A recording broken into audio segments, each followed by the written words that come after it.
មនុស្សអាយុរឹតតែខ្លីគឺដោយសារថាមនុស្សនោះគុណធម៌រឹតតែអត់មានន័យថាខ្សោយទៅចុះទៅប្រហែលដូច្នោះធ្វើឲ្យអាយុនឹងកាត់បន្ថយណាគឺបើនឹងពលហេតុដែលនាំឲ្យថយនោះរៀងច្រើនបន្តិចតែនិយាយបន្តិចបន្តួចសង្ខេបដើម្បីឲ្យយល់ថាដោយសារថាកិលេសរបស់សត្វលោកហ្នឹងវាមានអញ្ចឹងធ្វើឲ្យភ្លៀងហ្នឹងវាអត់ធ្លាក់ត្រូវកាលដល់ភ្លៀងធ្លាក់មិនត្រូវកាល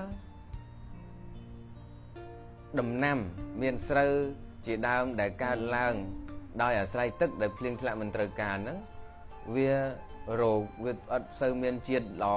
អញ្ចឹងធ្វើឲ្យមានរោគធ្វើឲ្យអាយុហ្នឹងថយចុះណានឹងដែលអាស្រ័យកិលេសរបស់សត្វអញ្ចឹង